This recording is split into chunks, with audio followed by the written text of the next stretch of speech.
So testosterone levels are dropping. We know that from several studies. They're on average significantly lower today in young men as compared to, several generations ago, 2, 3 generations. And it is real. It's not like an artifactual thing. It's a real finding. Really? Is this? But the question is, why is it happening? Yeah. Why? And the superficial answer to that is because we have a greater incidence of metabolic disease, metabolic syndrome. People are fat as fuck. Okay. So because we have these little miniature hot air balloons running around everywhere, something like 30, 40% of people, they, what that does is you have obesity creating low grade chronic inflammation that causes high blood pressure. It causes your cholesterol to be fucked up, causes your testes to produce less testosterone, and interferes with your brain's production of all the upstream hormones, and interferes with the activity of the testosterone you do produce, and interferes with the androgen receptors, both intra and extracellularly.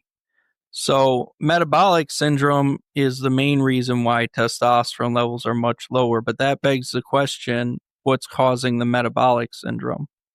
And the classic answer you get from people like Casey Means and all these people writing books about, oh, we're killing ourselves even as we live, and talking about the fact that 20%, maybe even 25% of children today are obese, whereas it was less than 1% 100 years ago. They are all blaming food dyes, endocrine disrupting chemicals, Fruit Loops, stuff in the food supply, basically. It's easy calories. That's what they're blaming. And certainly those things, or seed oils is another popular thing.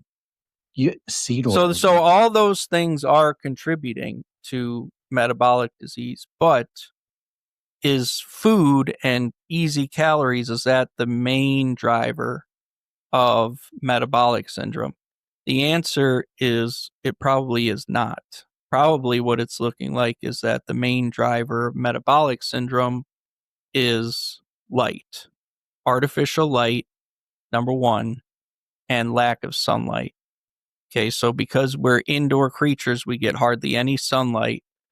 All of our hormones, especially the pituitary hormones, are secreted in response to light signals. So we're meant to release certain hormones at certain times of the day based on the frequencies of light that our eyes take in from the sun. So there's different color frequencies at different times of day.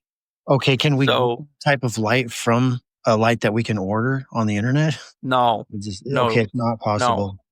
no. So Nothing can replace the sunlight. what people do is they wake up and the first light that they see is a blue lit microwave device called an iPhone, with a color temperature of 16,000, and it's like very blue spectrum. Well, you're supposed to get blue wavelength light in the morning, but you're also supposed to get it with infrared and red light and some other frequencies too. You're not supposed to get very high concentrations of unopposed blue light. And when you do that chronically, which everybody does, even babies do because they sleep in cribs and someone turns on a fucking LED light, or even maybe even worse, a fluorescent light in their room, and that's the first light that they're exposed to. So what we're constantly telling our brains is that it's solar noon, when we live these indoor lifestyles and we get very little sunlight and we get very little UV light as well. That's another part of the story. Very And sedentary. so it's the early age exposure to artificial light and especially the lack of sunlight and early morning sunlight that I believe triggers a cascade of hormonal and epigenetic changes. That's a whole story in and of itself, that I think predisposes people to obesity and metabolic syndrome, and all of the food and seed oils and all that other shit. The reason why those things are a problem is only after someone has become hormonally dysregulated, I think that's ultimately the problem. And I think that's why obesity is so difficult to solve. And I think that's why it's getting worse because our light environment just gets worse and worse.